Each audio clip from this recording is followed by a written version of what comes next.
नमस्कार, आप देख रहे हैं न्यूज़ 10। मैं हूं आपके साथ भावना नैयर। अगले 1 घंटे होंगी देश और दुनिया की प्रमुख खबरों पर नजर। आज भाजपा के स्टार प्रचारक और प्रधानमंत्री नरेंद्र मोदी जम्मू कश्मीर में दूसरे और तीसरे चरण के मतदान के चुनाव प्रचार को रफ्तार देते हुए नजर आएंगे, जहां श्रीनगर कटरा में महारैली को प्रधानमंत्री नरेंद्र मोदी आज संबोधित करने वाले हैं। इस यात्रा को कश्मीर को तेज गति से आगे बढ़ते हुए देखते हुए के लिहाज से अहम माना जा रहा है।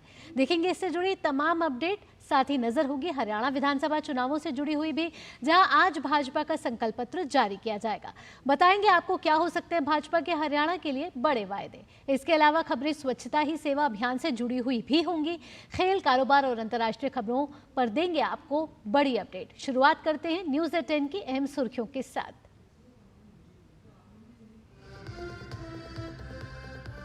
जम्मू कश्मीर में दूसरे चरण के मतदान से पहले राजनीतिक दलों ने प्रचार में झोंकी पूरी ताकत।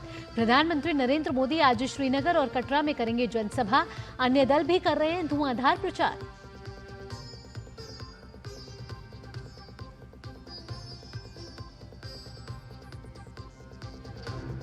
हरियाणा में भी प्रचार के लिए हुंकार भरेंगे कई दिग्गज।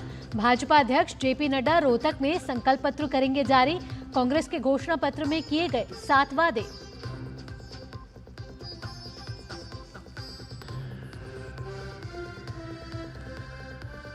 कांग्रेस अध्यक्ष मल्लिकार्जुन खड़गे की चिट्ठी पर बीजेपी अध्यक्ष जेपी नड्डा का जवाब। कहा, पीएम मोदी सहित पूरे ओबीसी समुदाय को गाली देने का रहा है राहुल गांधी का इतिहास। खड़गे को दी आत्ममंथन करने की सलाह।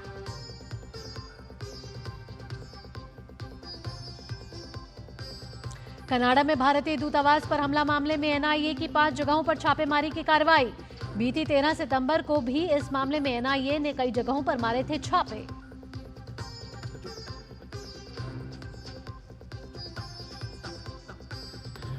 अंतर्राष्ट्रीय खबरों में अमेरिका में फेडरल रिजर्व ने कोविड के बाद पहली बार घटाई ब्याज दरें।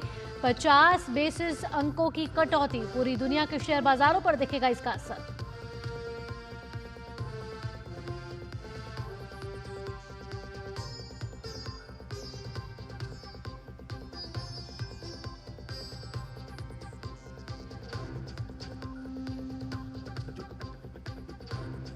लेबनान में पेजर्स के बाद वॉकी टॉकी में ब्लास्ट, 20 की मौत, 450 से ज्यादा घायल।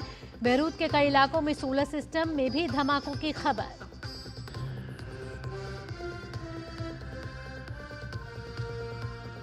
और भारत और बांग्लादेश के बीच 2 मैच की टेस्ट सीरीज का पहला मुकाबला चेन्नई में जारी। टीम इंडिया कर रही है बल्लेबाजी।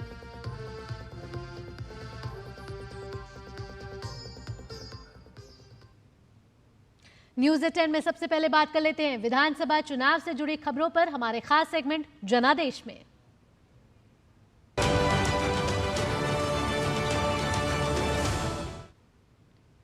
जम्मू कश्मीर विधानसभा चुनाव के पहले चरण के मतदान संपन्न होने के साथ ही उम्मीदवारों के भाग्य का फैसला ईवीएम में बंद हो चुका है। राजनीतिक दलों ने अब अगले चरण के चुनाव प्रचार में पूरी ताकत झोंक दी है। इसी कड़ी में भाजपा के स्टार प्रचारक और प्रधानमंत्री नरेंद्र मोदी आज श्रीनगर में महारैली को संबोधित करने के लिए आ रहे हैं। उसके बाद वह कटरा में भी हुंकार भरेंगे। प्रधानमंत्री की दोपहर 12 बजे श्रीनगर में महारैली होगी। प्रधानमंत्री श्रीनगर में अपनी महारैली से दूसरे और तीसरे चरण में पार्टी के उम्मीदवारों की जीत सुनिश्चित करने के लिए लोगों से सहयोग मांगेंगे। श्रीनगर में चुनाव प्रचार के बाद प्रधानमंत्री कटरा में भी जनसभा को संबोधित करेंगे। वहीं प्रधानमंत्री के दौरे को लेकर सुरक्षा व्यवस्था कड़ी कर दी गई है। चप्पे चप्पे पर पुलिस के साथ सुरक्षा बल के जवान तैनात हैं। प्रधानमंत्री की रैली को लेकर स्थानीय लोग भी काफी उत्साहित नजर आ रहे हैं। प्रधानमंत्री नरेंद्र मोदी आज श्रीनगर में महारैली को संबोधित करेंगे। उसके बाद वह कटरा में भी हुंकार भरेंगे। इसे लेकर प्रधानमंत्री नरेंद्र मोदी ने सोशल मीडिया प्लेटफॉर्म एक्स पर लिखा है कि आज जम्मू कश्मीर के लोगों के बीच होने के लिए मैं उत्सुक हूं। श्रीनगर और कटरा में एक रैली को संबोधित करूंगा। कल के मतदान ने दिखा दिया है कि जम्मू कश्मीर के लोग चुनावों को लेकर बेहद ही उत्साहित हैं और चुनाव प्रक्रिया को जीवंत बनाने के लिए उत्सुक हैं। आज मैं अपने विकास एजेंडे के बारे में बात करूंगा और लोगों का आशीर्वाद मांगूंगा। तो प्रधानमंत्री नरेंद्र मोदी की आज 2 महत्वपूर्ण जनसभाएं जम्मू कश्मीर में श्रीनगर में होंगे और वो कटरा में भी होंगे, जहां वो कश्मीर वासियों को शांति का संदेश देते हुए तो नजर आएंगे, साथ ही चुनाव प्रचार को धार देते हुए भी नजर आएंगे। प्रधानमंत्री ने एक्स पर पोस्ट करके लिखा है कि वो बेहद ही उत्साहित हैं जम्मू कश्मीर जाने के लिए, और जिस तरीके से कल पहले चरण का मतदान हुआ उसमें जिस तरीके से लोगों का उत्साह देखने को मिला, उससे ये साफ नज़र आता है कि वहाँ की जनता चाहती है कि लोकतंत्र की सक्रियता जम्मू कश्मीर में और बढ़े। और हमारे संवाददाता भी हमारे साथ जुड़ गए हैं। रमा जुड़ चुकी हैं श्रीनगर से, वहीं धीरज जुड़ चुके हैं कटरा जम्मू से। रमा के पास पहले जाना चाहेंगे। रमा, बेहद ही उत्साह दिखने को मिला है कल पहले चरण के मतदान में, और हमने देखा है कि लोगों की लंबी लंबी कतारें दिख रही थी और लोग चाहते हैं कि आवाम चाहती है वहाँ की कि घाटी में शांति आए और साथ ही साथ विकास की बयार तो 370 के बाद दिख ही रही है। लेकिन आज जब प्रधानमंत्री नरेंद्र मोदी पहुंचेंगे श्रीनगर और वहां रैली को संबोधित करेंगे, वहां के लोगों में अभी कितना उत्साह देखने को मिल रहा है और सुरक्षा व्यवस्था कितनी कड़ी की गई है?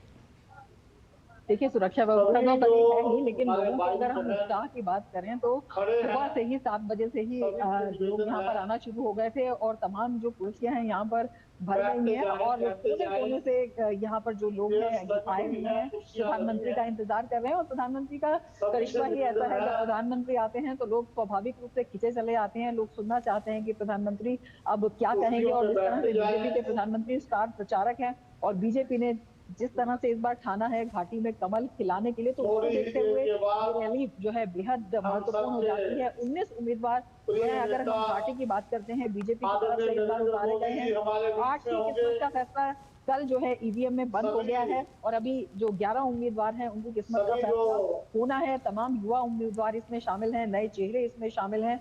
और जिस तरह से जो आम युवा है, प्रधानमंत्री ने जैसे पहले भी कहा था कि जो घाटी का आम युवा है जिसे अभी तक मौका नहीं मिला है उसे मौका दिया जा रहा है, चाहे राजनीति की बात हो, चाहे जो अन्य प्लेटफॉर्म्स उनकी बात हो, तो ये भी यहाँ पर दिखाई देता है। इसको देखकर काफी उत्साह है, लोग यहाँ पर आए हुए हैं और यहाँ पर प्रधानमंत्री को सुनना चाहते हैं, प्रधानमंत्री की रैली में शिरकत करने के लिए। और जो बीजेपी का कार्यकर्ता है उसमें भी जबरदस्त उत्साह है और प्रधानमंत्री के आने से हमेशा जो है तमाम लोगों में यहाँ पर उत्साह भरते ही हैं, उत्साह भी भरेंगे, लोगों को प्रेरित भी करेंगे। और किस तरह से आवाम के लिए और क्या किया जाए, किस तरह से विकास की दौड़ में आगे बढ़ाया जाए। 370 के बाद जिस तरह से घाटी जो है विकास की दिशा में आगे बढ़ रही है, हर एक व्यक्ति को इसमें शामिल किया जा रहा है। तमाम ऐसे काम जो है पहले नहीं हुए थे, केंद्र के जो कानून है वो यहाँ पर लागू हुए। उसके बाद युवाओं के लिए जो नए प्लेटफॉर्म खोले गए, जिनके हाथों में पहले पत्थर था उनके हाथों में लैपटॉप होता है, जिनके जो पहले भ्रमित थे भविष्य के जो है सुनहरे सपने देख लगे हैं। तो इन सबको देखते हुए प्रधानमंत्री की जो ये रैली है बहुत महत्वपूर्ण है और सभी लोग यहाँ पर आ भी गए हैं और बेसब्री से प्रधानमंत्री का इंतजार कर रहे हैं। भावना जी रमा, हमारे साथ धीरज भी जुड़े हुए हैं जम्मू से। धीरज, आतंक के अंधेरे से निकलकर अब तेज गति की ओर बढ़ रहा है जम्मू कश्मीर। आर्टिकल 370 निरस्त होने के बाद हम देख रहे हैं किस तरीके से तेज गति से तेज विकास के साथ जम्मू में विकास देखने को मिल रहा है। आज जब प्रधानमंत्री कटरा में रैली को संबोधित करने वाले हैं, क्या है वो कार्यक्रम और साथ ही साथ जनता कितनी उम्मीद लगाए बैठी है प्रधानमंत्री नरेंद्र मोदी से, क्योंकि 6 दिन में दूसरा दौरा प्रधानमंत्री नरेंद्र मोदी कर रहे हैं?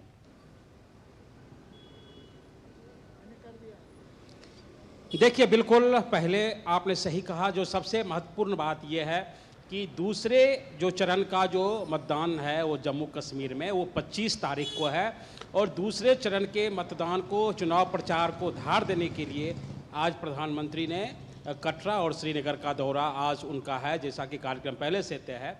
तो जिस तरीके से पहले चरण में जो हम कह सकते हैं कि किस बार में 80% मतदान और गंदरबल में भी लगभग 80%, इंदरबल में लगभग जो 80% मतदान हुआ है, वो मतदान दिखाता है कि किस तरीके से यहाँ के लोगों ने लोकतंत्र के महापर्व में और जम्मू के जमहूरियत में अपना हिस्सा दिया है, अपना योगदान दिया है और लोगों में इस बात की खुशी है।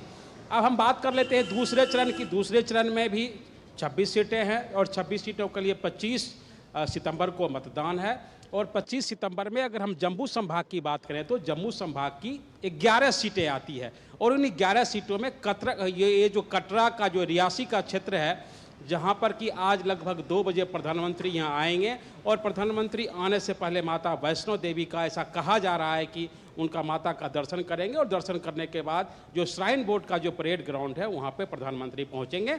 और मैं आपको रियासी का ये जो इलाका है, रियासी का जो क्षेत्र है, रियासी के क्षेत्र में यहाँ पे 3 विधानसभा आते हैं। इसके अलावा राजौरी और पुंछ, अगर हम जम्मू संभाग की बात करें तो दूसरे चरण में कुल 11 सीटें आती है। तो प्रधानमंत्री रियासी के क्षेत्र के लोगों को उनके अंदर एक आत्मविश्वास जगाने के लिए और एक तरीके से जो जिसकी बात आपने किया कि जो घाटी में जो विकास हुआ है और जम्मू कश्मीर में जो विकास हुआ है, उस विकास के संदेश में खुशहाली भरने के लिए आज पीएम यहाँ पर पहुँच रहे हैं। जो अगर हम इस क्षेत्र की बात कर लें, थोड़ा सा इसको भी समझना जरूरी है कि कटरा, हम जानते हैं कि यहाँ माता वैष्णो देवी के दर्शन करने के लिए जो श्रद्धालु दूर दूर से आते हैं, जिस तरीके से कटरा का विकास हुआ है, जिस तरीके से कटरा में जो 6 लेन का जो मार्ग है उसका निर्माण किया जा रहा है, जिस तरीके से कटरा की यात्रा के लिए जो दिल्ली से वंदे भारत की ट्रेनें बढ़ाई गई है और जो सबसे महत्वपूर्ण है जो 108 किलोमीटर का जो परिक्रमा मार्ग है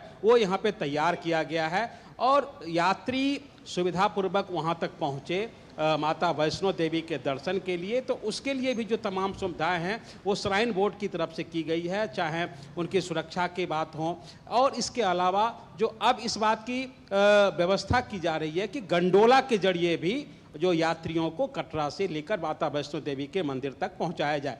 तो बीते सालों में जिस तरीके से इस क्षेत्र ने विकास देखा है, चाहे रोड मार्ग की जो लेन की रोड मार्ग की बात कर लें, हवाई यात्रा को, जैसे कि अगर हम दिल्ली की बात कर लें कि हवाई यात्रा को दिल्ली से बढ़ाया गया है ताकि अधिक से अधिक संख्या में यहाँ पे जो पर्यटक हैं आ सके, माता वैष्णो देवी के दर्शन कर सकें।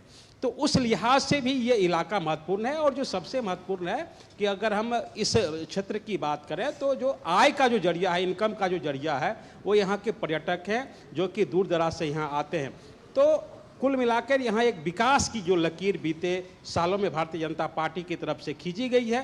तो उस विकास के संदेश को पहुँचाने के लिए आज प्रधानमंत्री यहाँ आ रहे हैं और प्रधानमंत्री जब यहाँ आएंगे तो वो जरूर बताएंगे कि बीते जो धारा जो अनुच्छेद 370 के हटने के बाद किस तरीके से यहाँ के लोगों को विकास देखने को मिला है और आगे इस प्रक्रिया को अगर भारतीय जनता पार्टी की यहाँ सरकार बनती है, बहुमत में आती है, तो विकास के उस विकास को आगे बढ़ाने की बात आज प्रधानमंत्री करेंगे। जी रमा भी हमारे साथ जुड़ी हुई है। रमा, श्रीनगर में जब प्रधानमंत्री नरेंद्र मोदी पहले आए थे तो उन्होंने 2 वायदे किए थे। उन्होंने कहा था कि चुनाव जल्द होंगे और साथ ही साथ राज्य का दर्जा मिलेगा। पहला वादा तो उन्होंने पूरा कर लिया है। आज लोगों को इंतजार है कि वो दूसरे वादे को फिर से एक बार गिनाएं। हालांकि संकल्प पत्र में वो चीज़ पहले से ही है कि स्टेटहुड का दर्जा मिलेगा, लेकिन लोग चाहते हैं कि वो प्रधानमंत्री नरेंद्र मोदी के मुंह से ये बात सुने। देखिए, लोग प्रधानमंत्री को सुनना चाहते हैं क्योंकि प्रधानमंत्री जब भी आते हैं तो लोगों में आत्मविश्वास जो है वो भरा हुआ दिखाई देता है। प्रधानमंत्री लोगों का जो विश्वास सिस्टम में है उसको बढ़ाने का काम भी करते हैं। प्रधानमंत्री क्या कहेंगे ये सुनने की उत्सुकता आवाम के साथ साथ यहाँ पर जो जर्नलिस्ट हैं, पत्रकार हैं, हम लोग हैं, हमको भी है। लेकिन हाँ, ये जरूर है कि प्रधानमंत्री ने जिस तरह से जो वायदे किए हैं, प्रधानमंत्री हमेशा कहते हैं कि जो वायदे उन्होंने किए हैं वो पूरे कर रहे हैं और बीजेपी जो वायदा करती है वो उसे हमेशा पूरा ही करती है। तो चाहे स्टेटहुड की बात हो या अन्य जो मुद्दे हों, तमाम मुद्दे हैं, तमाम मुद्दों पर जो चर्चा सभी दलों की जारी है। लेकिन प्रधानमंत्री को लोग इसलिए सुनना चाहते हैं कि प्रधानमंत्री किस तरह से लोगों में एक कनेक्ट कायम करते हैं। प्रधानमंत्री लोगों में जो विश्वास जगाने का काम करते हैं वो अपने आप में बेहद महत्वपूर्ण हो जाता है। आप देखिए, पिछले जब पहले प्रधानमंत्री की रैली हुई थी जम्मू में, वहां पर प्रधानमंत्री ने साफ तौर पर कहा था कि जो 3 परिवार हैं उन्होंने यहाँ पर लोगों को भ्रमित करने का काम किया है। चाहे यहाँ के संसाधनों की बात हो, उनके दुरुपयोग की बात हो, चाहे यहाँ पर जमीन का कब्जे की बात हो, चाहे यहाँ पर छोटी छोटी सुविधाओं की बात हो, चाहे यहाँ पर जो केंद्र के कानून है उनसे लोगों को वंचित करने की बात हो। अब जो है सही मायनों में जम्मू कश्मीर जो है देश का एक ताज बनकर चमक रहा है और चमक को किस तरह से आगे बढ़ा जाए। संकल्प पत्र में तमाम जो संकल्प हैं वो लिए गए हैं और प्रधानमंत्री यही कहते हैं कि जो संकल्प वो लेते हैं वो करते हैं और उनकी प्राथमिकताओं में जम्मू कश्मीर है। जम्मू कश्मीर किस तरह से उनकी प्राथमिकताओं में है प्रधानमंत्री स्वयं आके बताते हैं, आज भी बताएंगे। लोग सुनने के लिए आतुर हैं। और जहां तक स्टेटहुड की बात है तो पहले भी प्रधानमंत्री भी और केंद्रीय गृह मंत्री अमित शाह भी कई बार कह चुके हैं इस बात को कि समय आने पर चुनाव होंगे, चुनाव हो रहे हैं। स्टेटहुड का भी उन्होंने कहा कि बहाल होगा। तो ये जो है इतना बड़ा मुद्दा नहीं है। मुद्दा यहाँ पर लोगों का भी विकास का है, और मुद्दा यहाँ पर जब हमने देखा है कि जो प्रधानमंत्री की रैली होती है, जनसभा होती है, तो उसमें भी वो विकास की बात करते हैं, मेन स्ट्रीम की बात करते हैं। सबसे बड़ी बात है जो वंचित तबके हैं उन्हें मुख्य धारा में लाने की बात करते हैं। और 370 के बाद जिस तरह से बहुत से लोग हैं जिनको वोट देने का अधिकार नहीं था इसमें विधानसभा चुनाव में, उनको अपने जिस तरह के अधिकार मिले हैं, रिजर्वेशन का जो अधिकार जो था वो नहीं था, वो दशकों की मांग थी, वो जो है उनकी पूरी हुई। उसके साथ ही तमाम जो नए चेहरे हैं उनको राजनीति में आने का मौका मिला। एक नई तरह की राजनीति जम्मू कश्मीर में शुरू हुई जिसमें लोगों को अब एक विकल्प मिलता है। तो इस दृष्टि से बेहद महत्वपूर्ण हो जाता है। बेहद ही महत्वपूर्ण दौरा है प्रधानमंत्री नरेंद्र मोदी का, जहां 2 बड़ी जनसभाओं को संबोधित करते हुए नजर आएंगे। बेहद ही उत्साहित नजर आ रहे हैं कश्मीर वासी भी, और जम्मू में भी लगातार उत्साह देखने को मिल रहा है। आज देखना होगा कि जब प्रधानमंत्री नरेंद्र मोदी इस जनसभा को संबोधित करेंगे तो किन मुद्दों को लेकर वो सामने आएंगे। फिलहाल आप दोनों का हमारे न्यूज़ एट 10 में जुड़ने के लिए आपका बहुत बहुत धन्यवाद। बुलेटिन में वक्त हो चला है छोटे से ब्रेक का, लेकिन ब्रेक के बाद बात होगी हरियाणा विधानसभा चुनाव से जुड़ी हुई, जहां भाजपा आज संकल्प पत्र जारी करने वाली है। ये सब इस छोटे से ब्रेक के बाद। आप देखते रहिए न्यूज़ एट 10। MDH का किचन किंग किचन में हो तो हम सब कुछ बना सकते हैं। बैंगन का भरता, आलू गोभी, भिंडी मसाला और भी बहुत कुछ। MDH हाथ धो कर आते हैं। साबुन की जगह हैंड वॉश। मोहन का प्रमोशन हो गया क्या? सैवलॉन हैंड वॉश तो हमारा रोज का है। सिर्फ 10 रुपए में 200 ml हैंड वॉश बनाओ। Savlon powder to gel hand wash, germ से बचाए, शान बढ़ाए। Got it. सोचिए, अगर असल जिंदगी में ऐसी हालत हो तो कितनी मुश्किलें होती हैं, लेकिन शुक्र है बैंकिंग के लिए नहीं। अगर आपकी उम्र 70 साल से अधिक हो या आप दिव्यांग हो तो बैंक आपको कुछ जरूरी बैंकिंग सुविधाएं घर बैठे बैठे दे सकता है। RBI कहता है, जानकार बनिए, सतर्क रहिए। बेटियां घर की रौनक हैं। बेटियां घर संवारती हैं। बेटियां पीढ़ियां सजाती हैं। बेटियां घर की बुनियाद कहलाती हैं। बेटियों को सलाम करता है मोंगिया स्टील, स्टील का बादशाह। न्यूज़ एट 10 में एक बार आपका फिर से स्वागत। बात कर लेते हैं हरियाणा में विधानसभा चुनावों की, जिसको लेकर भारतीय जनता पार्टी आज रोहतक में अपना संकल्प पत्र जारी करेगा। भाजपा के राष्ट्रीय अध्यक्ष और केंद्रीय मंत्री जगत प्रकाश नड्डा का संकल्प पत्र आज जारी वो करेंगे। नड्डा के साथ हरियाणा के मुख्यमंत्री नायब सिंह सैनी, भाजपा प्रदेश अध्यक्ष मोहन लाल बड़ौली, प्रदेश प्रभारी डॉक्टर सतीश पुनिया और मैनिफेस्टो कमेटी के अध्यक्ष ओम प्रकाश धनखड़ के अलावा कई बड़े नेता मौजूद रहेंगे। भारतीय जनता पार्टी ने संकल्प पत्र को लेकर पहले एक कमेटी का गठन किया था। इसमें लोगों के सुझाव को भी शामिल किया गया था। इस संकल्प पत्र में भाजपा का फोकस महिलाओं और किसानों के अलावा व्यापारियों, मजदूरों और पिछड़े वर्ग के लोगों पर रह सकता है।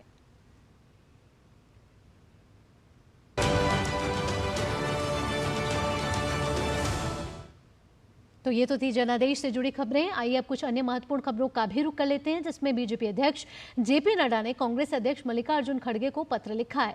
नड्डा ने पीएम मोदी को खड़गे द्वारा लिखे गए पत्र का जवाब दिया है। जेपी नड्डा ने कहा कि खड़गे के पत्र में लिखी गई बातें सत्य से कोसों दूर हैं। ऐसा प्रतीत होता है कि पत्र में आप राहुल गांधी सहित अपने नेताओं की करतूतों को या तो भूल गए हैं या जानबूझकर नजरअंदाज कर रहे हैं। उन्होंने राहुल गांधी पर निशाना साधते हुए कहा कि जिस व्यक्ति का इतिहास ही देश के प्रधानमंत्री सहित पूरे ओबीसी समुदाय को चोर कहकर गाली देने का रहा हो, देश के प्रधानमंत्री के लिए अत्यंत अमर्यादित शब्दों का प्रयोग करने का रहा हो, जिसने संसद में देश के प्रधानमंत्री को डंडे से पीटने की बात कही हो, जिसकी दृष्ट मानसिकता से पूरा देश वाकिफ हो, उस राहुल गांधी को सही ठहराने की कोशिश आप किस मजबूरी के चलते कर रहे हैं। उन्होंने आगे लिखा कि यह राहुल गांधी की माताजी सोनिया गांधी ही थी, न कि खड़गे जी, जिन्होंने मोदी जी के लिए मौत का सौदागर जैसे अत्यंत असभ्य अपशब्दों का प्रयोग किया था। इन सभी दुर्भाग्यपूर्ण और शर्मनाक बयानों का तो आप और आपकी पार्टी के नेता महिमा मंडल करते हैं। आपके पत्र में नड्डा ने कहा कि कांग्रेस कॉपी पेस्ट वाली पार्टी बनकर रह गई है। इसके साथ ही नड्डा ने कांग्रेस अध्यक्ष मल्लिकार्जुन खड़गे को आत्ममंथन करने की भी सलाह दी।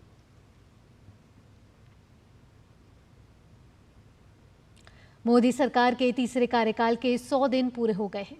केंद्रीय गृह एवं सहकारिता मंत्री अमित शाह आज नई दिल्ली में सहकारिता मंत्रालय द्वारा 100 दिनों में की गई पहलों पर एक राष्ट्रीय सम्मेलन को संबोधित करेंगे। अपने सोशल मीडिया पोस्ट में अमित शाह ने कहा कि मोदी सरकार के पहले 100 दिनों में सहकारिता क्षेत्र के लिए कई कदम उठाए गए हैं, जिससे देश की सहकारी व्यवस्था को नई गति और मजबूती के साथ आगे बढ़ने में मदद मिलेगी। उन्होंने कहा कि वे राष्ट्रीय सम्मेलन में इन सभी पहलों पर चर्चा करेंगे। और अब खबर वक्फ संशोधन विधेयक से जुड़ी हुई। जी हां, वक्फ संशोधन विधेयक 2024 पर आज नई दिल्ली में संसद भवन के एनेक्स में संयुक्त समिति की बैठक होने वाली है। इस बैठक में अल्पसंख्यक मामलों के मंत्रालय के प्रतिनिधि विधेयक पर मौखिक साक्ष्य दर्ज करेंगे। इसके अलावा समिति चाणक्य राष्ट्रीय विधि विश्वविद्यालय, पसमांदा मुस्लिम महाज और all India Muslim personal law board समेत विभिन्न विशेषज्ञों और हितधारकों के सुझावों पर भी विचार करेगी। साथ ही भारतीय पुरातत्व सर्वेक्षण के वरिष्ठ अधिकारी और अन्य संगठनों ने भी अपने विचार प्रस्तुत करेंगे। आपको बता दें कि वक्फ संशोधन विधेयक 2024 पर संयुक्त संसदीय समिति की बैठक 18 सितंबर को आयोजित होनी थी, जो तकनीकी कारणों के कारण स्थगित कर दी गई थी। बढ़ते हैं अगली खबर की ओर। अल्पसंख्यक मामलों के केंद्रीय मंत्री किरण रिजिजू ने वक्फ बिल पर कहा है कि हमारे पास लोकसभा और राज्यसभा में संख्या बल है, फिर भी हमने सर्वसहमति के लिए जेपीसी बनाई। उन्होंने कहा कि बड़ी संख्या में वक्फ जायदाद है, जिसका इस्तेमाल गरीब मुस्लिम महिलाओं और बच्चों के कल्याण के लिए होना चाहिए। जेपीसी की रिपोर्ट आने के बाद उन्होंने वक्फ बिल के पारित होने की भी बात कही। हमारे पास लोकसभा राज्यसभा में संख्या है, फिर भी हमने जेपीसी बनाया ताकि और लोग उसमें अपना बात रख सकें। अब जेपीसी का आएंगे रिपोर्ट, रिकमेंडेशन आएंगे, हम तो पारित करेंगे। हम चाहते हैं कि इतना बड़ा प्रॉपर्टी वक्फ बोर्ड के पास है, वो गरीब मुसलमानों के लिए, महिलाओं, बच्चों के लिए काम में आना चाहिए। उम्मीद है कि जल्दी पारित होगा ये रिपोर्ट आने के बाद, अगले सत्र में या फिर जल्दी से पारित करना पड़ेगा, नहीं तो इतना गरीब मुसलमानों का आपका हालत देखिए, उनके काम में अगर वक्फ प्रॉपर्टी नहीं आता है तो सरकार को तो कदम उठाना चाहिए। यहाँ रुक रहे एक छोटे से ब्रेक के लिए, जल्द हाजिर होते हैं, खबरें और भी हैं। अब आया असली स्वाद। अब आया स्वाद। जब स्वाद के पड़े हो लाले तो MDH का चंकी चाट मसाला डालें। MDH का चंकी चाट मसाला। MDH। बात जब पीढ़ियों के लिए बनने वाले घर की हो तो जिम्मेदारी बड़ी हो जाती है। गैलेंट समझता है ये जिम्मेदारी। अब डबल M रिब्स के साथ गैलेंट एडवांस TMT रीबार, निर्माण का रियल हीरो। ब्रेक के बाद आपका स्वागत। कनाडा में भारतीय दूतावास पर हुए हमले के मामले में NIA लगातार कार्रवाई कर रही है। इस मामले में आज राष्ट्रीय जांच एजेंसी 5 जगहों पर छापे मार रही है। कुछ दिन पहले भी NIA ने देश भर में 13 जगहों पर इस केस को लेकर छापे मारे थे, जहां से तलाशी के दौरान कई आपत्तिजनक दस्तावेज और डिजिटल उपकरण जब्त किए गए थे। NIA की टीमों ने अमृतसर, गुरदासपुर, जालंधर, पटियाला, शहीद भगत सिंह नगर, तरनतारन और मोगा जिलों में ठिकानों पर छापेमारी की थी। ये सभी जगह आरोपी खालिस्तानी नेता अमरजोत और उसके सहयोगियों से जुड़ी हुई है।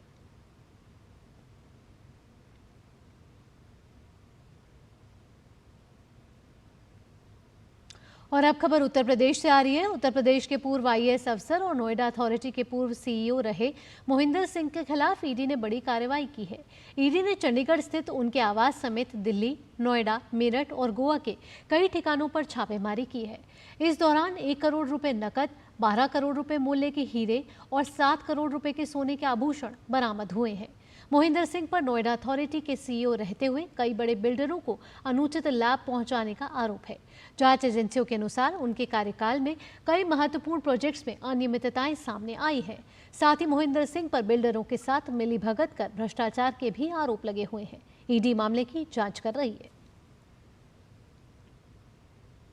और अब खबर एक राष्ट्र एक चुनाव से जुड़ी हुई, जहां महाराष्ट्र के मुख्यमंत्री एकनाथ शिंदे ने एक राष्ट्र एक चुनाव का समर्थन किया है। उन्होंने कहा है कि हम केंद्र सरकार के इस फैसले का स्वागत करते हैं, क्योंकि इससे समय और पैसे की बचत होगी।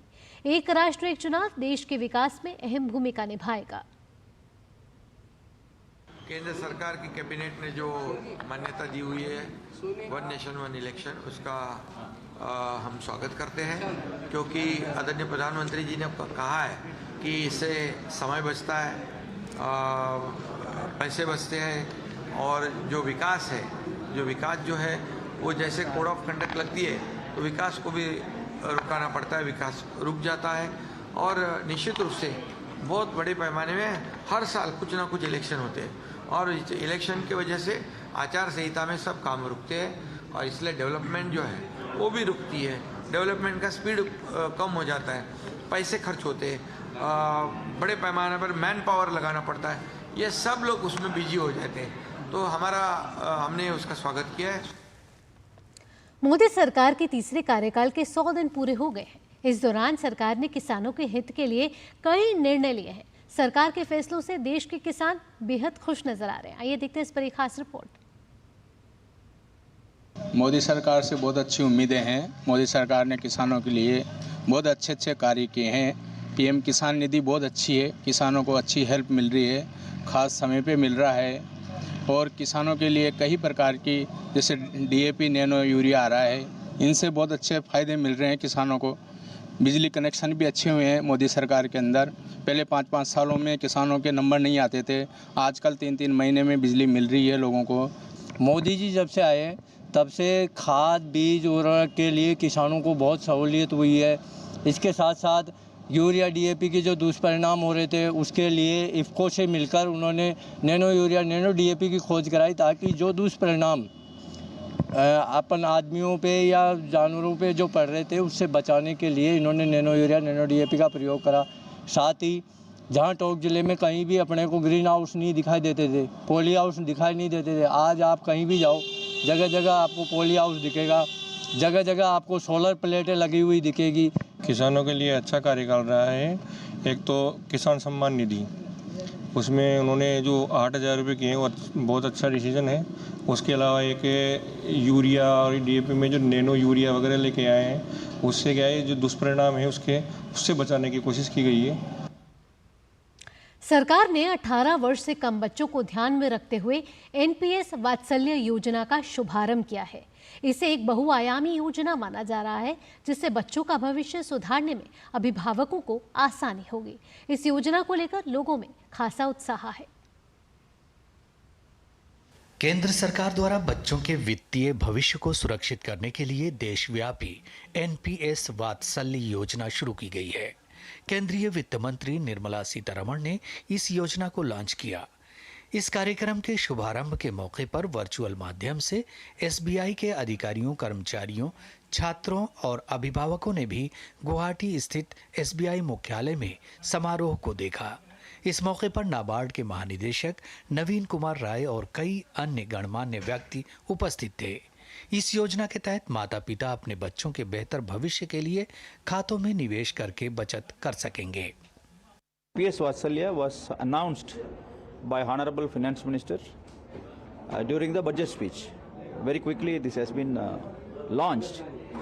Now we as a nation, we love our children, and here there is an opportunity provided by the government that every parent can do something, not only for the children's education, which is normally what parents do in the country, but also for the children's retirement. धन्यवाद देना चाहूँगी हमारी भारत सरकार को ये scheme launch करने के लिए, और मैं भारतीय स्टेट बैंक को भी धन्यवाद देना चाहती हूँ जिन्होंने मुझे ये मौका दिया कि मैं अपने बच्चे का एनपीएस वात्सल्य अकाउंट खोल सकूँ।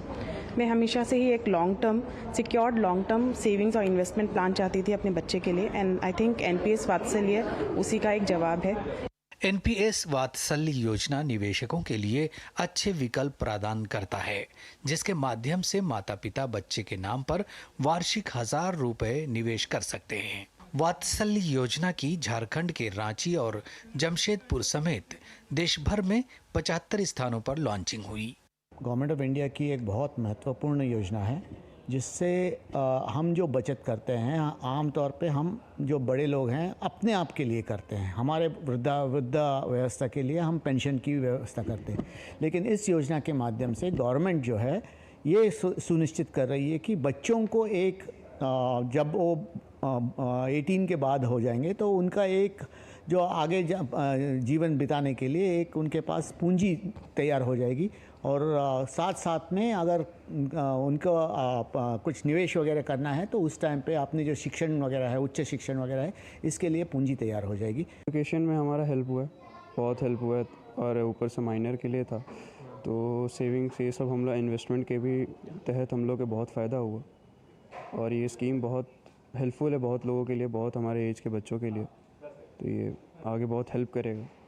पटना के दानापुर स्थित SBI लर्निंग सेंटर में केंद्रीय वित्त एवं कारपोरेट कार्य मंत्री निर्मला सीतारमण ने वीडियो कॉन्फ्रेंसिंग के माध्यम से NPS वात्सल्य योजना का शुभारंभ किया। वहीं उत्तराखंड में पौड़ी के राजकीय इंटर कॉलेज में NPS वात्सल्य योजना की शुरुआत के अवसर पर छात्रों के लिए कार्यक्रम का आयोजन किया गया, जिसमें बैंक और नाबार्ड के अधिकारी और कर्मचारी मौजूद रहे। माइनर बच्चे हैं उनका उनके गार्जियन के साथ खाता खोला जाएगा और 18 साल बाद ऑटोमेटिकली ये जो ना नॉर्मल अकाउंट में कन्वर्ट हो जाएगा। उसमें क्या है कि बच्चों को कम से कम महीने के 500 रुपये और पूरे साल में 6000 कम से कम जमा करना है, और अधिक जो जमा करेंगे तो उसको उसी हिसाब से उसको 60 साल बाद पेंशन मिलेगा। खाता खोलने से ये फायदा होगा कि उसको लॉन्ग टर्म उसको मिल जाएगा और 60 साल में जितना अमाउंट उसका हो उस हिसाब से उसको पेंशन का लाभ मिलेगा। NPS वात्सल्य योजना से बच्चों के भविष्य की चिंता करने वाले माता पिता को एक नई दिशा मिलेगी, जिससे वे अपने बच्चों की वित्तीय सुरक्षा सुनिश्चित कर सकते हैं।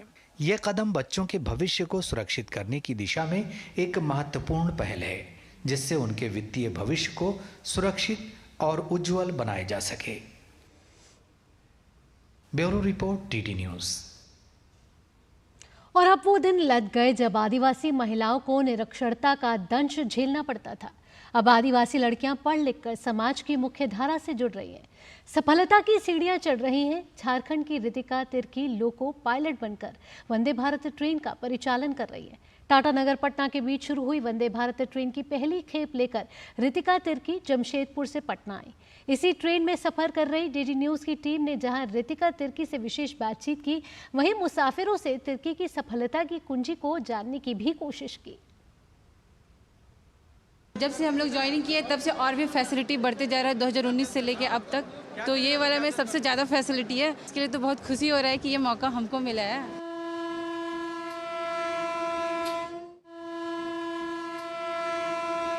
जीवन के हर पहलू में महिलाएं अब तरक्की की नई इबारत लिख रही हैं।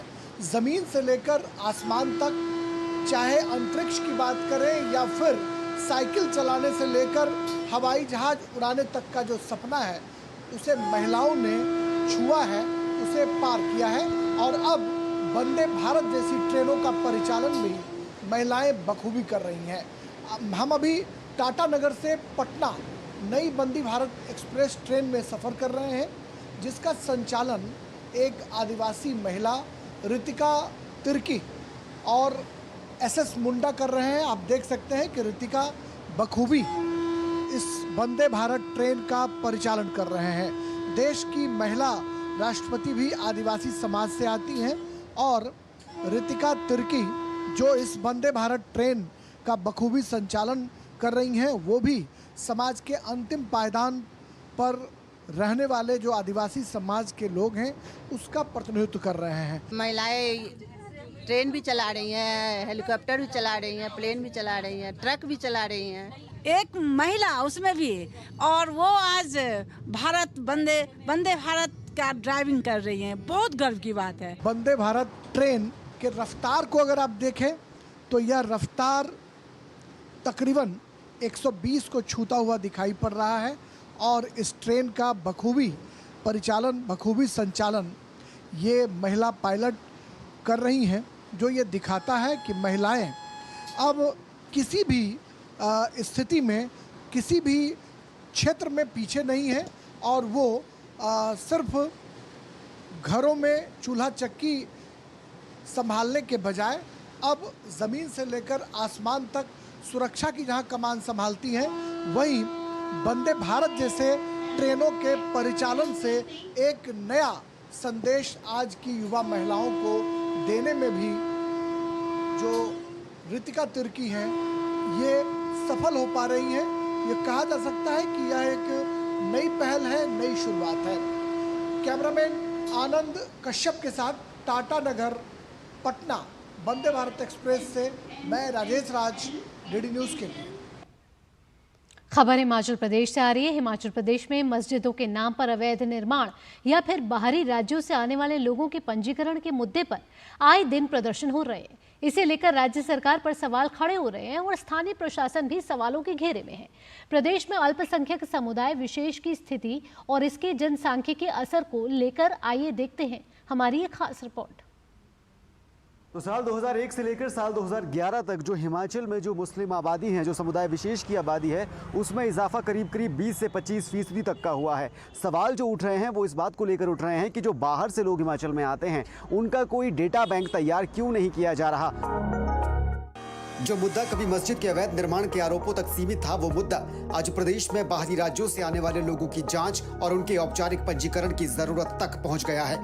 अब आवाज ये उठ रही है कि बाहरी राज्यों से आने वाले लोगों, खासकर समुदाय विशेष पर सरकार नजर रखे और उनका एक सही रिकॉर्ड मेंटेन करते हुए उनकी निगरानी करे। हिमाचल में साल 2001 में समुदाय विशेष की कुल आबादी करीब 1,20,000 तक थी, लेकिन हैरानी की बात यह है कि साल 2011 की जनगणना के मुताबिक ये आबादी 10 साल में 1.5 लाख भी पार कर गई। 2001 से 2011 तक की जनसंख्या वृद्धि दर का आकलन करें तो अनुमान है कि 2024 तक की आबादी करीब 2 लाख तक पहुंच गई है। इसे लेकर सवाल इसलिए उठ रहे हैं क्योंकि आरोप है कि सरकार के पास बाहर से आने वाले लोगों का कोई डेटा नहीं है और उनका कोई पंजीकरण भी नहीं होता। सिर्फ मस्जिदों की बात करें तो हिंदू जागरण मंच के मुताबिक हिमाचल में मस्जिदों की कुल संख्या करीब 520 है। इसमें भी कोरोना काल में ही महज 100 से ज्यादा मस्जिदों का अचानक निर्माण कर दिया गया। हिंदू जागरण मंच ने यह भी दावा किया कि सिर्फ अकेले सिरमौर जिले में ही 130 से ज्यादा मस्जिदों का निर्माण कर दिया गया और कुछ का निर्माण अभी भी जारी है। मंच के मुताबिक हिमाचल में जितनी भी मस्जिदें हैं उनमें ज्यादातर मस्जिदों के मौलवी गैर हिमाचली हैं, यानी वो जो हिमाचल के बाहर से आए हैं। मंडी में स्थानीय लोगों और हिंदू जागरण मंच ने यह तक दावा किया है कि स्थानीय कथित विवादित मस्जिद के आसपास अगर खुदाई की जाए तो वहां हिंदू देवी देवताओं के मंदिरों के अवशेष मिलेंगे। प्रवासी जब ये मौलवी यहाँ पर आए तो उन्होंने इसको कब्जा करके ये मस्जिद का स्वरूप दे दिया। हमारा विरोध है, हम प्रशासन से यही मांग करते हैं कि इस जगह पर जब पीडब्ल्यूडी सड़क चौड़ी करे उससे पहले 5, 7, 10 फीट तक इसके खुदाई करके पुरातत्व विभाग के सर्वेक्षण में और यहाँ पर हमारे हिंदू मंदिर के अवशेष यहाँ पर होंगे। इधर शिमला में संजौली के बाद कसुम्पटी में भी एक स्थानीय मस्जिद को लेकर लोगों ने प्रदर्शन किया है। आरोप है कि यहाँ अवैध निर्माण को लेकर 1 साल पहले नगर निगम कोर्ट फैसला दे चुका है, लेकिन इसके बाद भी कार्रवाई नहीं हुई और अब वक्फ बोर्ड ने कमिश्नर कोर्ट के फैसले को सेशन कोर्ट में चुनौती दे रखी है। हमारा एक ही डिमांड है कि इस जो अवैध निर्माण को तोड़ा जाए, क्योंकि वहीं छोटा शिमला में कम से कम आधा घंटा भी नहीं लगता, वहीं इनकी मस्जिद है, वहाँ आप लोग जाए, नमाज पढ़े। हमें किसी के धार्मिक जो आस्था है उससे हमें कोई दिक्कत नहीं है। हिमाचल प्रदेश में बढ़ती मस्जिदों की संख्या कहीं न कहीं ये प्रमाणित करती है कि हिमाचल जैसे हिंदू बाहुल्य राज्य में भी मुस्लिम आबादी लगातार बढ़ती जा रही है। लेकिन जिस तरह से एक सुनियोजित तरीके से आबादी के साथ साथ धर्म के नाम पर जमीनों पर कब्जों के आरोप लग रहे हैं, ये चिंता का विषय है। इनकी जो वजह है प्रोटेस्ट की वो ये भी है कि बाहरी राज्यों से जो लोग हिमाचल में आते हैं उनका कोई रिकॉर्ड सरकार नहीं रखती और स्थानीय लोग जो वहाँ के व्यापारी हैं, दुकानदार हैं, छोटा मोटा कामकाज करते हैं, उनको इसकी वजह से न सिर्फ कंपटीशन का सामना करना पड़ता है बल्कि स्थानीय माहौल भी वहाँ का जो है वो खराब होता है, ऐसे आरोप लगाए जाते हैं। शिमला से डीडी न्यूज़ के लिए कैमरा पर्सन राकेश कुमार के साथ धर्म प्रकाश।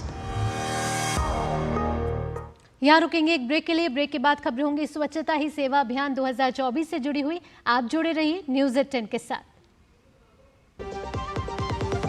आपके घर के खाने में रेस्टोरेंट जैसा स्वाद ले आए MDH का शाही पनीर मसाला। पनीर को क्या मस्त बना डाला। बेटियां घर की रौनक हैं। बेटियां घर संवारती हैं।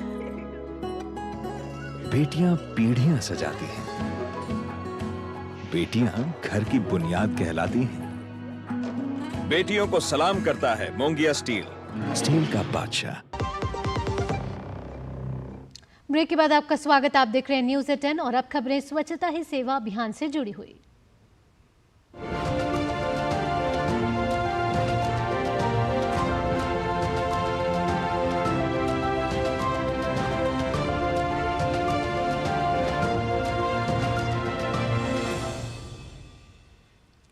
प्रधानमंत्री नरेंद्र मोदी ने 2 अक्टूबर 2014 को देशव्यापी स्वच्छ भारत अभियान की शुरुआत की थी। इस अभियान के 10 साल पूरे होने के उपलक्ष्य पर इस बार 17 सितंबर से स्वच्छता ही सेवा अभियान 2024 का शुभारंभ किया गया है, जो 2 अक्टूबर 2024 तक चलेगा। स्वच्छ भारत अभियान से देश भर में व्यापक स्तर पर बदलाव आए हैं। आइए देखते हैं इस पर हमारी एक खास रिपोर्ट।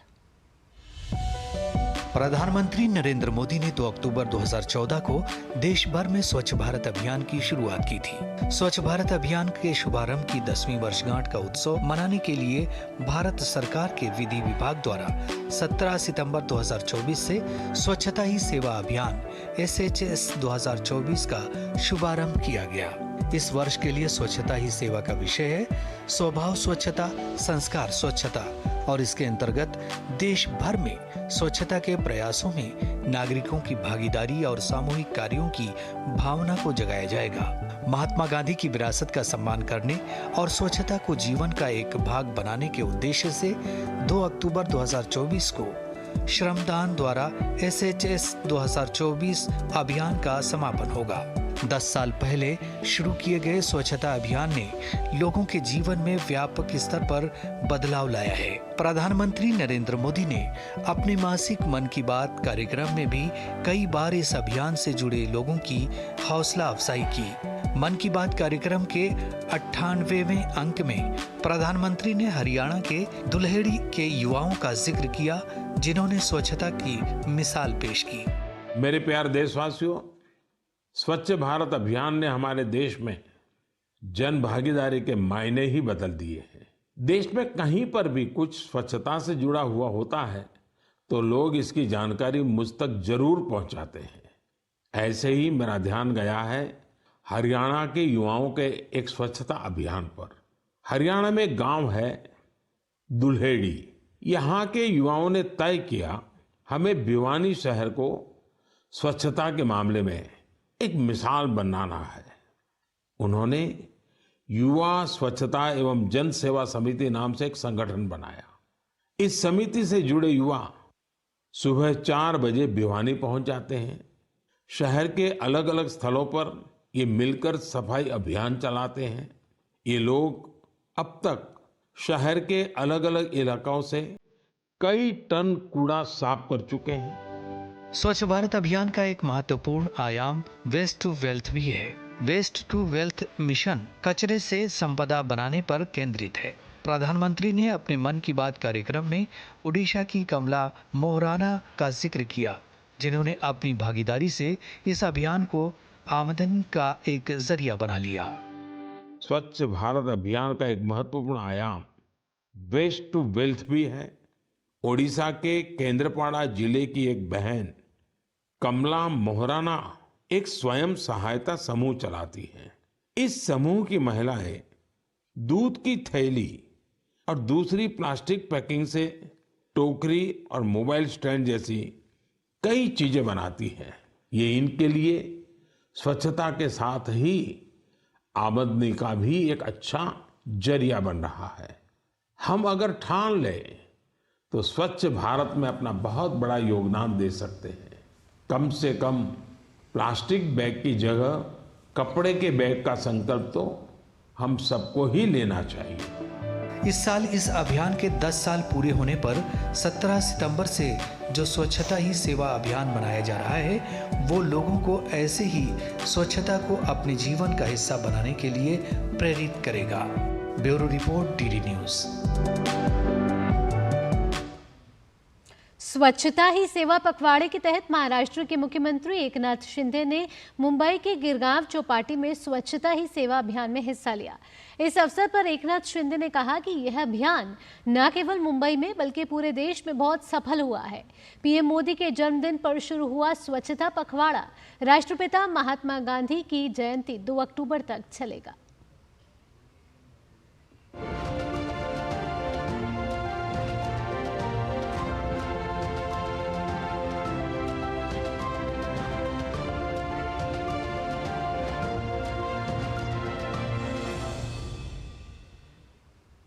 बुलेटिन में अब आगे बढ़ते हैं। बिहार में विकास और बदलाव का बड़ा दौर चल रहा है।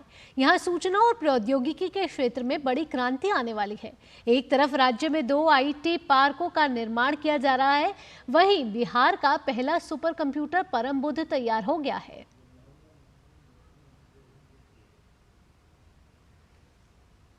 और आइए सीधे चलते हैं संसद भवन एनेक्स से, जहां पर इस समय उपराष्ट्रपति जगदीप धनखड़ संसद टीवी कॉन्क्लेव को संबोधित कर रहे हैं। Anniversary, 3rd conclave of Sunset TV is a significant milestone. Like all institutions that were started by the Honorable Prime Minister, this one too is blossoming and on incremental trajectory. As indicated by Rajit, the Honorable Prime Minister thought it fit, and rightly so. There was no occasion to have 2 TVs, Lok Sabha and Rajya Sabha, because Indian Constitution defines Parliament as one. So that step was taken, which was in conformity with constitutionalism. As chairman of the Governing Council and as a regular avid viewer of Sunset TV, I can assure you what you get there is authentic information, knowledge, free and fair exchange of thoughts. On every occasion I have indicated to Rajit, wherever he may be, how we can make a difference. I am happy to note that execution has been much beyond my expectations.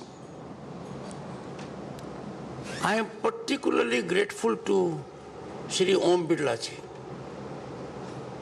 He has guided us, he has inspired us, he has motivated us to go the way we are going. Every fortnight, 2 of us sit together to find ways and means that Sunset TV reflects mood of the nation, a nation that is Bharat, home to 1/6 of humanity, and with population of 1.4 billion, the most populous, the oldest civilization on the planet. Having consulted, as a matter of fact, having inspired by Birla ji, it is his thought process, we have decided to have another new member in the Governing Council, a very distinguished journalist, a great parliamentarian, and presently he adorns the chair in Rajya Sabha as Deputy Chairman of Rajya Sabha, Sri Harivansh Narayan Singh. Sri Harivansh ji now is a new qualitative addition to the Governing Council that comprises of the Chairman, the Speaker, the 2 Secretary Generals, Harivansh ji now, and CEO is there as member secretary.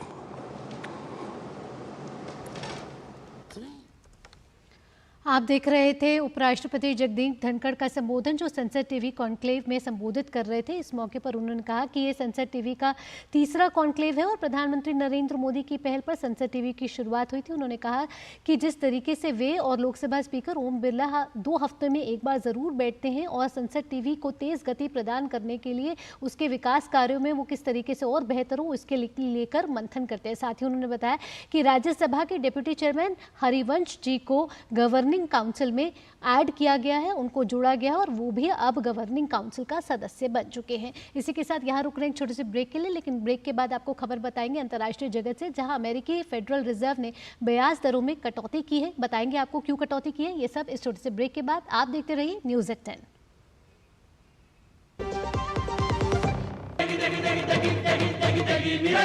MDH की देगी मिर्च, देगी मिर्च का तड़का, अंग अंग फड़का। MDH की देगी मिर्च।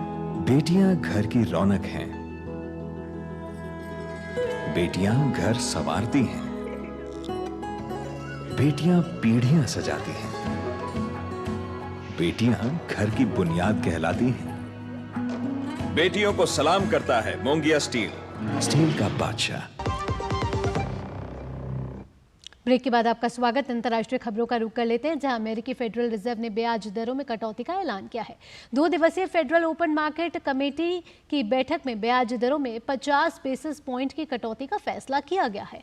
अमेरिका ने अब ब्याज दर 4.75% से 5% के बीच रहेगी। 4 साल के बाद अमेरिकी फेडरल रिजर्व ने जेरोम पावेल की अध्यक्षता में हुई बैठक में ब्याज दरों में कटौती का फैसला किया है। बैठक में कुल 12 सदस्यों में से 11 वोट इसके पक्ष में पड़े हैं। अमेरिका में बढ़ती बेरोजगारी को देखते हुए फेडरल रिजर्व ने ब्याज दरों में कटौती का फैसला किया है। इस कटौती का असर पूरी दुनिया के शेयर बाजारों पर देखने को मिलेगा।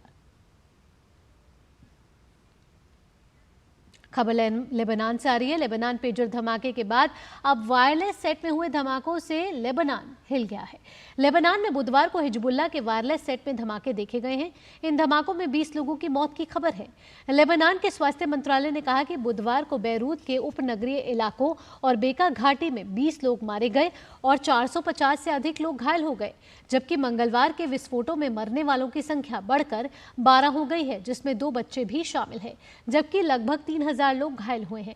ताज़ा विस्फोट तब हुए हैं जब पहले के विस्फोटों में मारे गए लोगों के अंतिम संस्कार के निकट बड़ी संख्या में लोग जमा हुए थे। पहले के विस्फोट मंगलवार को बैरूत और कई अन्य क्षेत्रों में हुए। श्रीलंका में जल्दी राष्ट्रपति चुनाव होने वाले हैं और इसके लिए प्रचार अभियान अब थम गया है। शनिवार को राष्ट्रपति चुनाव के लिए मतदान होगा, जिसमें मौजूदा राष्ट्रपति रानिल विक्रमसिंघे, विपक्ष के नेता सजित प्रेमदासा और SLPP के नमल राजपक्षे सहित 38 उम्मीदवार चुनावी मैदान में हैं। श्रीलंकाई चुनाव आयोग ने मतदाताओं से स्वतंत्र रूप से सोचकर मतदान करने की अपील की है। इस दौरान चुनाव प्रचार की किसी भी गतिविधि पर पूर्ण प्रतिबंध रहेगा। ऐसी संभावना जताई जा रही है कि किसी भी उम्मीदवार को पूर्ण बहुमत यानी 50% से अधिक मत हासिल नहीं होने वाले हैं।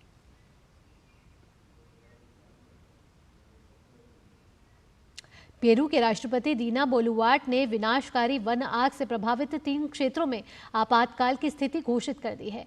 इस भीषण आग ने देश के इंडियन और एमेजोनियन फसल भूमि के बड़े हिस्से को जला दिया है और 16 लोगों की जान भी ले ली है।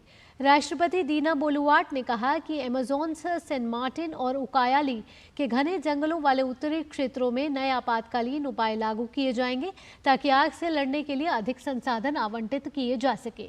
वहीं पर्यावरण मंत्रालय के आंकड़ों के अनुसार अगस्त और नवंबर के बीच पेरू में जंगल में आग लगने की घटनाएं जरूर अक्सर होती हैं, जिसका मुख्य कारण कृषि सीमाओं का विस्तार करने के लिए सूखे घास के मैदानों को जलाना और कभी कभी भूमि तस्करों द्वारा आग लगाना होता है।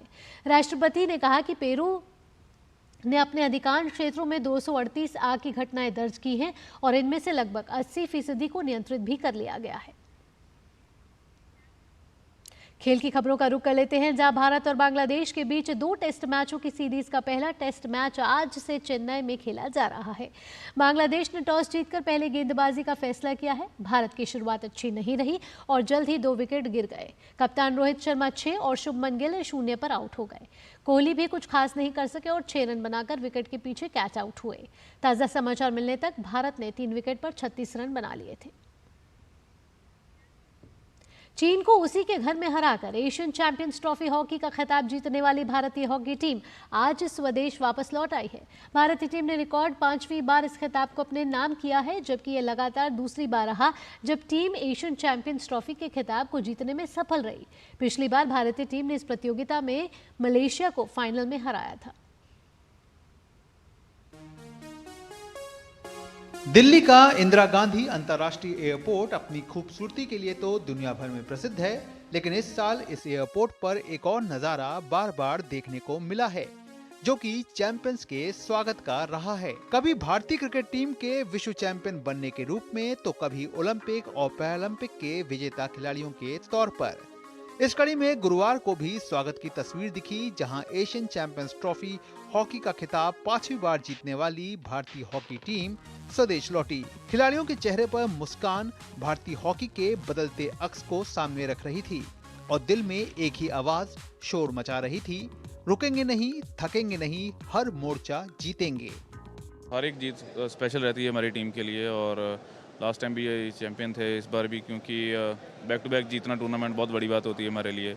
एंड टीम का जो बूस्ट है, कॉन्फिडेंस अप करता है थोड़ा। तो आई थिंक जितने यंगस्टर गए हैं, मेरे को हम सबको उनके लिए ज़्यादा खुशी है, क्योंकि उनका फर्स्ट टूर्नामेंट था हमारे साथ ऐसे, और गोल्ड मेडल जीतना उनके लिए उनको एक अच्छा कॉन्फिडेंस मिलेगा और पुश मिलेगा। तो काफ़ी स्पेशल है ये विक्ट्री जो हमारी। भारतीय टीम ने लगातार दूसरी बार एशियन चैंपियंस ट्रॉफी का खिताब अपने नाम किया है। ऐसे में टीम के धुरंधर खिलाड़ी जर्मनप्रीत सिंह के मुताबिक हर छोटी बड़ी कमियों को समय रहते दूर करना इस सफलता का बड़ा राज रहा। बावजूद इसके वो मानते हैं कि फाइनल मुकाबला टीम के लिए आसान भी नहीं था। कल जितनी भी टीमें हैं वो सारी वेल प्रिपेयर्ड हैं और अच्छी टीमें हैं। सो हम तो इसी हिसाब से लेके जाते हैं आई थिंक, और हमारा टारगेट भी यही रहता है कि हम किसी भी टीम को खराब ना समझें, अच्छा समझ के जाएं।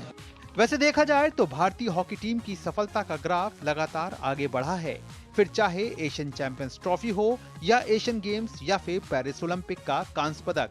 हर एक सफलता नया आयाम दे गई है, लेकिन सबसे बड़ी बात टीम की एकजुटता रही है, जिसके बल पर सफलता के पैमाने पर हरमनप्रीत एंड कंपनी लगातार खुद को खरा उतार रही है और विश्व स्तर पर भारतीय हॉकी के मान को बढ़ा रही है। Gaurav Kumar, DD news, Delhi. इसी के साथ इस बुलेटिन में इतना ही। देश और दुनिया की बड़ी खबरों के लिए आप देखते रहिए डीडी न्यूज, क्योंकि डीडी न्यूज ही है भरोसा सच का। मुझे दीजिए अनुमति, नमस्कार।